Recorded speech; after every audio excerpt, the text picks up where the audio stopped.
Hey everyone, Mr. Sujano here. In this video, we're going over Yuzu's Progress Update. Let's get started.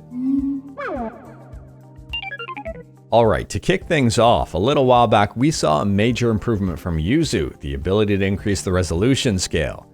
Since then, they've continued on with the improvements and really focused on controls. Now, arguably here, two of the biggest things have to deal with improved controller accuracy and reduced controller input lag, or input latency.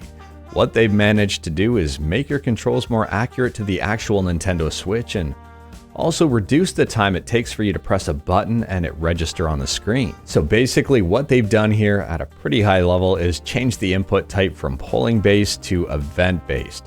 So what happens here, instead of the emulator seeing if a button was pressed, the controller now tells the emulator, hey, a button was pressed, react. Now moving on here, another nice feature that some people might really appreciate is the fact that you can turn button presses into toggles.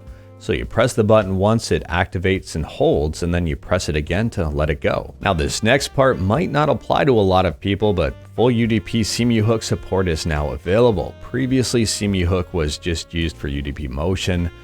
But now Android apps can connect to Yuzu, so if you have a very specific use case for this or you know exactly what this means, well then this might be helpful for you. Otherwise, you might not notice a difference here. Now moving on from that, we have even more controller improvements. Well, keyboard and mouse really isn't a controller, but at the same time it's still a controller type, so we'll just stick with that. Keyboard and mouse emulation is improved, allowing games that natively support USB mouse and keyboard inputs to function correctly. That gets a massive thumbs up, especially if you're a mouse and keyboard player.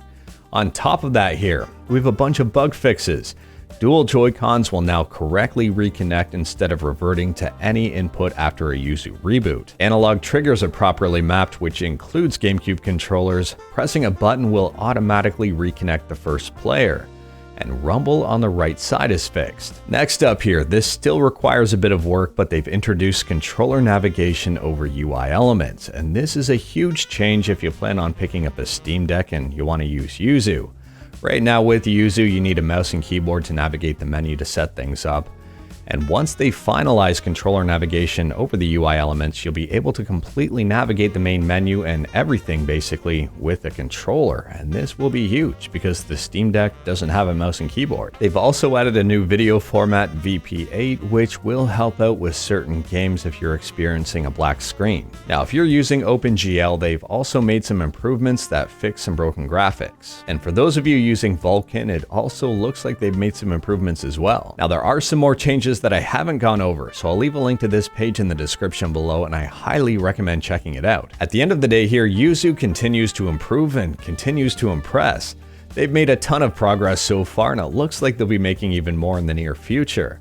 Anyways, that is all I've got for this video. Let me know your thoughts about Yuzu in the comments below. Let me know your thoughts about this progress report in the comments below. If you like this video, leave a like. If you didn't like this video, leave a like. Hit that subscribe button, check out my other videos. Thank you everyone, take care.